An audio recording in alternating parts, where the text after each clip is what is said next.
Support for this podcast comes from the law firm of Davis Malm. Whether you're a developer, property owner, manager, or commercial tenant, their real estate attorneys know the lay of the land, not just the law. Learn more at davismalm.com. WBUR Podcasts, Boston.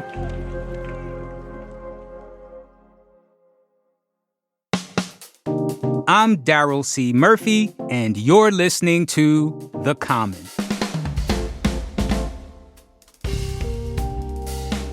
Jean-Luc Pierite, president of the board of directors of the North American Indian Center of Boston. Welcome to The Common. Thank you so much for having me, Daryl. Now, the North American Indian Center of Boston is part of an effort to make the second Monday in October Indigenous Peoples Day instead of Columbus Day. Now, Boston and more than 24 other communities in the state have already made the switch. Yet, in more than 300 other communities and at the state level, it has not caught on. However, there was a hearing recently for legislation that would make Indigenous Peoples Day a statewide holiday, where you testified in support. Now, before we go any further, I want to note at the top here that there are also people who spoke against these Senate and House bills. The argument for Columbus Day as a holiday or in support of maintaining it reflects the documented status quo. It's the current law. So today, we are focusing on the perspective of those who wish to change that. Now, before we continue and get into this effort, I would love to know more about the North American Indian Center of Boston.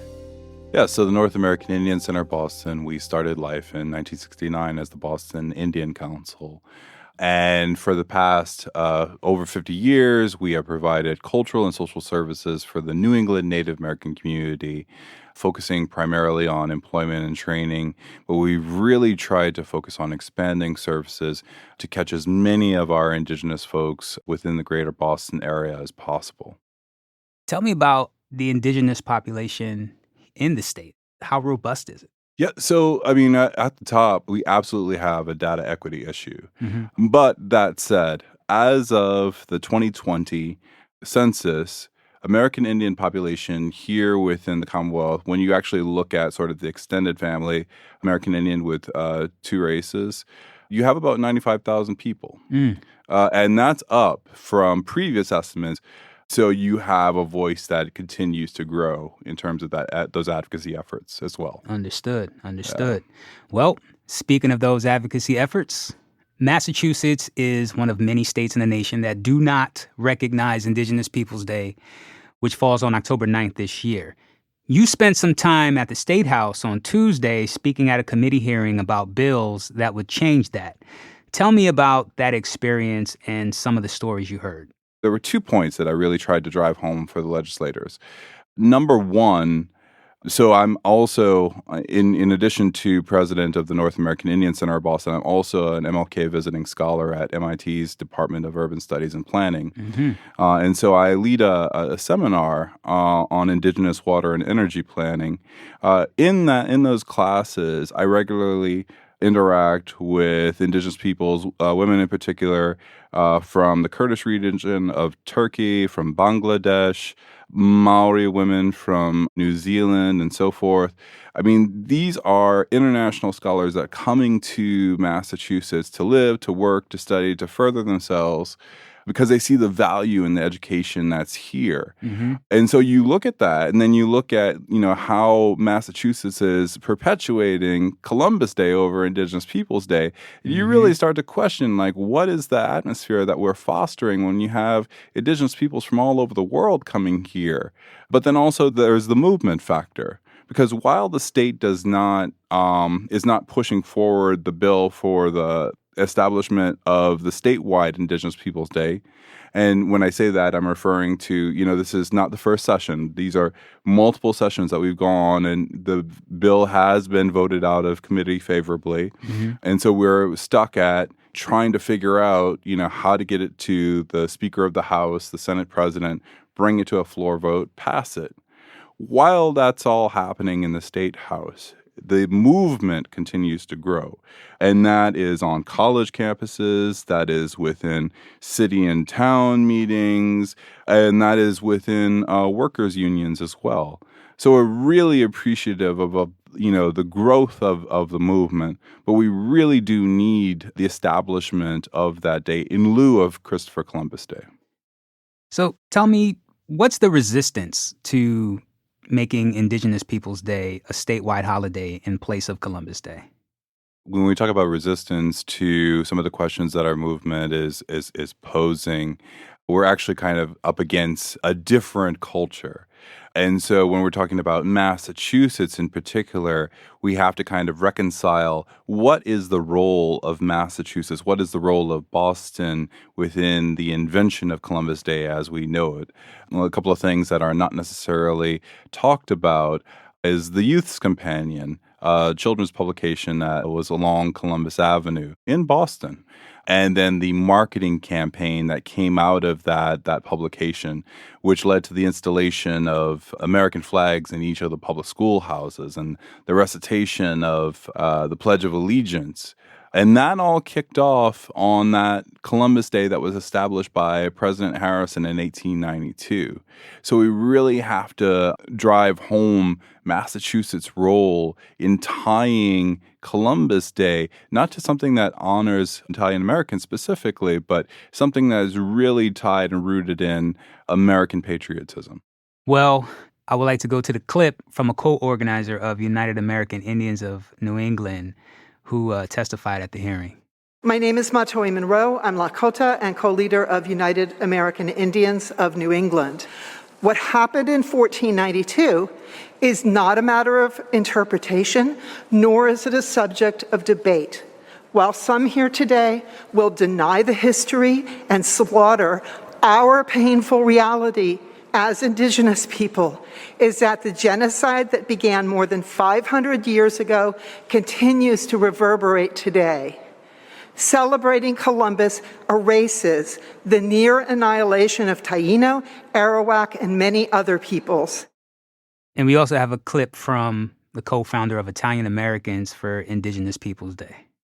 My name is Heather Lavelle. I live in Bedford, Mass. I'm a second-generation Italian American and a co-founder of Italian Americans for Indigenous Peoples Day. We believe that a holiday that celebrates the resilience of Indigenous people is far more truthful and uplifting for all residents of the Commonwealth than one that honors a brutal colonizer. Indigenous people know their history, and we have listened to their voices. And you can hear the full committee hearing at malegislature.gov.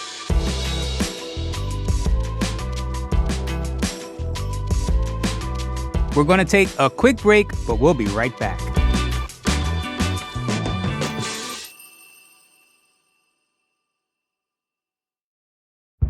Did you kill Marlene Johnson? I think you're one of the first people to have actually asked. From WBUR and ZSP Media, this is Beyond All Repair, a new podcast about an unsolved murder that will leave you questioning everything. Somebody should be in jail for murdering my sister. A woman who's never been believed. As long as they think I have done this, then they're not looking for who actually did this. And that's what makes it a cold case. No, it's a botched case. And a search for the truth, once and for all. Wow, it just gets more interesting. Beyond All Repair. Listen and follow wherever you get your podcasts. Be careful. You're digging in a place that's been very peaceful for a while. Do it anyway. Dig.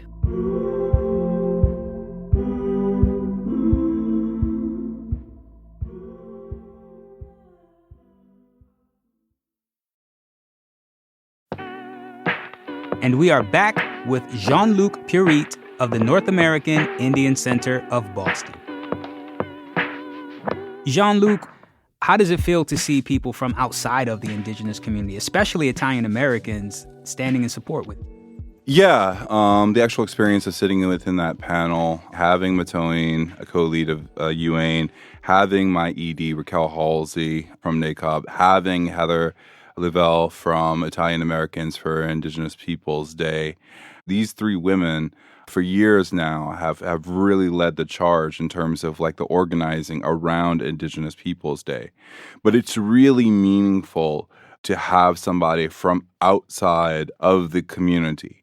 And, for folks that are listening, I really want to just drive home that when we're talking about this false dichotomy of Italian Americans and Indigenous peoples, it's not even a dichotomy. For me, it's like we have Wampanoag people, we have Chickasaw people, we have Nipmuc people, Mi'kmaq, and so you're not just talking about one community versus another. That's the false dichotomy. You have Indigenous peoples coming together with one unified voice that this is what we need to move on. And move on to the next thing, right? move on, because we have so much other things to do. But when we're caught up in like trying to relitigate the past all the time, that gets in the way. And there's a broader impact, because our children are going to these schools, and our mothers, our parents are coming into the Indian Center, and they're telling us, look, my child is being made to dress up in a paper bag with a paper headband and a feather so they can play Indian, or even worse, they're made to dress up as a conquistador in like reenactment so that they can learn about this false history.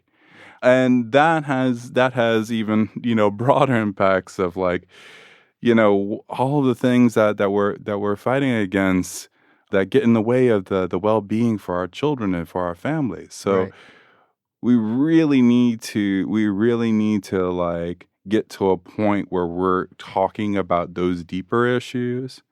And Indigenous Peoples Day discourse, like, that has a lot of attention. But while we're talking about all that stuff, we're trying to bring in like some of those broader questions as well. Well, the North American Indian Center of Boston is among a group of organizations leading a march this Saturday at noon in honor of Indigenous Peoples Day. Tell us about that. Yeah, so our Boston March for statewide Indigenous Peoples Day, that has been an annual tradition, and we will continue to do that. Starting at the Park Street Station, we're going to have an opening rally, and then we're going to go through downtown and basically hear some of the demands from Indigenous people. So, we have the broader Massachusetts Indigenous Legislative Agenda. We visit our relatives from New Democracy Coalition and hear about the name change to Faneuil Hall. We bring in words from Indigenous peoples outside of the country. It's a really intersectional event. And I've been told that folks that come, whether they're Indigenous or not, they often feel seen. So we invite everybody to come so that we can uplift all of these issues together and continue the push for that statewide Indigenous Peoples Day. Understood. So, Jean-Luc, if people want to learn more about the movement to make Indigenous Peoples Day a statewide holiday and the other work your organization does, where can they go? Yeah, so for the broader Massachusetts Indigenous Legislative Agenda, the website is maindigenousagenda.org. You can also follow North American Indian Center of Boston on social media. We are at NACOB91, NAICOB91. Yeah, and just if you want to build community with Indigenous peoples, we invite you into the space. We invite you to kind of be with us, right? Learn and grow with us as we are learning and growing with each other. Understood.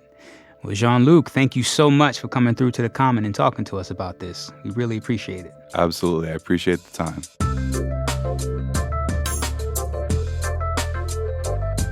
That's Jean-Luc Pierite, president of the board of directors of the North American Indian Center of Boston.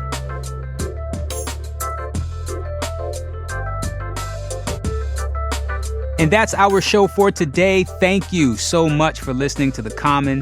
Hey, If you like what you're hearing, please go to wherever you listen to podcasts, especially Apple or Spotify. Rate and review us. It would help us out a lot. Thank you to everybody who already has. Also, if you have any thoughts on this episode, replacing Columbus Day with Indigenous Peoples Day, let us know what you think. Hit us up on Instagram at WBUR-The-Common or send us an email at thecommon@wbur.org. I'm Daryl C. Murphy, and I will talk to you tomorrow.